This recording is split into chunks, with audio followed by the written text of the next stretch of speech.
سلجوق سلطنت تاریخ میں بہت اہمیت کی حامل رہی ہے۔ یہ سلطنت مختلف ادوار میں مختلف ممالک میں قائم ہوتی رہی تھی۔ تاریخ دان اس سلطنت کی تاریخ کے ساتھ چند ضروری حقائق پیش کرنا چاہتا ہے۔ سلجوق سلطنت عراق، شام اور فارس جیسے علاقوں میں بہت مضبوطی سے قائم ہوئی تھی۔ سلجوقی سلطنت میں تقریباً 35 سے زائد سربراہ مختلف ادوار میں بادشاہی کرتے رہے تھے۔ سلجوقی ترکیوں کی ایک شاخ تھے جس میں تغرل بیگ نے اس سلطنت کی بنیاد رکھی تھی۔ 1037 عیسوی میں اس شخص نے ایران کے شہر خراسان پر حملہ کیا اور اس میں غزنویوں کو شکست دی۔ فارس کے دوسرے علاقے بلخ، جرجان اور تبریز پر تلوار کے زور سے اس شخص نے قبضہ کر لیا۔ اس کے 19 سال بعد یہ شخص بغداد کی طرف حملہ آور ہوتا ہے اور ساتھ میں رومیوں کے صوبوں پر قبضہ کرنے کی کوشش کرتا ہے۔ تغرل بیگ اتنا جابر اور طاقتور انسان تھا جس نے تلوار کے زور پر ناحق لوگوں کا خون بہایا تھا۔ خاص لوگ جیسے شیخ ابو عبداللہ کا قتل کرنے کے بعد اس شخص کا شہر میں بہت شاندار استقبال ہوتا ہے۔ اس شخص کو قتل و غارت کی وجہ سے سلطان المشارق والمغارب کے القابات سے پکارا جانے لگا۔ تاریخ بتاتی ہے کہ اس شخص کا نام سکوں پر بھی لکھا جاتا تھا۔ حالات کچھ یہاں تک پہنچ گئے تھے کہ بغداد کی کچھ مساجد میں اس کے نام کا خطبہ پڑھنا اور جمعہ اور عیدین میں اس کے حق میں نمازیں پڑھنا واجب کر دیا گیا۔ ارسلان بہادر شاہ کے اقتدار میں آتے ہی سلجوقی سلطنت میں اقتدار کے جھگڑے ہونے لگے تھے۔ پہلے تو یہ جھگڑے بہت بڑھ گئے مگر بعد میں ان جھگڑوں پر قابو پا لیا گیا تھا۔ تغرل کا بھتیجا ارسلان جارجیا اور ارمینیا جیسے ممالک پر چڑھائی کرنے کے بعد قیصر روم کو 1071 عیسوی میں شکست دیتا ہے۔ سلجوقی سلطنت میں ارسلان کے بعد اس کا بیٹا ملک شاہ برسر اقتدار آتا ہے۔ 1087 عیسوی تک سلجوقی سلطنت مختلف علاقوں پر مکمل قبضہ آور ہو چکی تھی۔ 1100 عیسوی سے لے کر 1200 عیسوی تک روم کے سوا سلجوقی سلطنت فوجی سالاروں کے ہاتھوں میں آ گئی تھی۔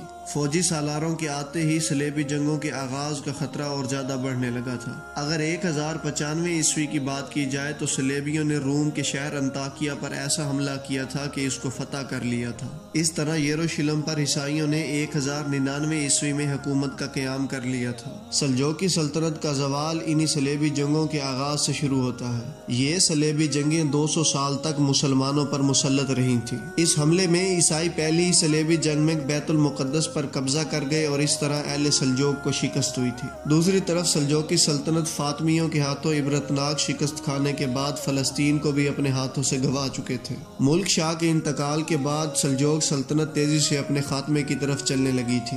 200 سال کے عرصے میں ہونے والی 9 صلیبی جنگیں جس میں لاکھوں کی تعداد میں انسان قتل ہوئے تھے۔ صلیبی جنگوں کے بہت سارے اسباب بیان کیے جاتے ہیں مگر سب سے فوری وجہ پوپ اربن روم کا فتویٰ تھا۔ اس فتوے کی وجہ سے 4 جرنیل اپنی مختلف فوجوں کو لے کر بیت المقدس کی طرف چل پڑتے ہیں۔ پہلی صلیبی جنگ میں پہلے جرنیل راہب پیٹر نے 13 لاکھ عیسائیوں کی فوج تیار کی۔ مسلمان علاقوں میں داخل ہونے کے بعد یہ 13 لاکھ کی فوج بری طرح ناکام ہو گئی تھی۔ 4 جرنیلوں میں دوسرا جرنیل بھی اپنی فوج کے ساتھ نکلا مگر وہ اپنی بدکاریوں کی وجہ سے شکست حاصل کر گئی تھی۔ اس کے بعد صلیبیوں کا تیسرا گروہ سب سے زیادہ منظم اور طاقتور ہو کے نکلتا ہے۔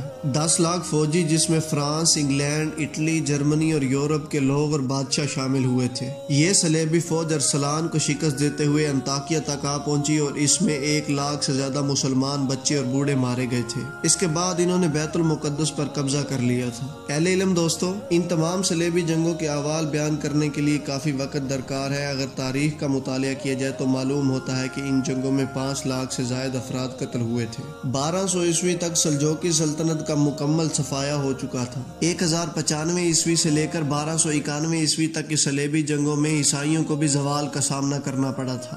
1212 عیسوی کی آخری تاریخ بیان کی جائے تو بچوں کی صلیبی جنگ کا واقعہ بھی ملتا ہے۔ عیسائی راہب کہتے تھے کہ بڑے فوجی گنہگار ہو چکے ہیں اس لیے بچوں کی فوج تیار کی جائے۔ عیسائیوں کو مسلمانوں کے خلاف فتح نہیں مل رہی تھی اس لیے بچوں کی فوج تیار کی گئی۔ 37,000 سے زائد بچوں کی فوج بیت المقدس پر حملہ کرنے کے لیے تیار کی گئی۔ یہ 37,000 بچے بیت المقدس تک تو نہ پہنچ سکے مگر جرمن اور فرانس کے لوگوں نے ان بچوں کو غلام بنا لیا۔ ان میں کچھ بچے تو جنسی زیادتی کا شکار ہوئے جبکہ کچھ بچے آپس میں لڑتے ہوئے ہی مر گئے تھے۔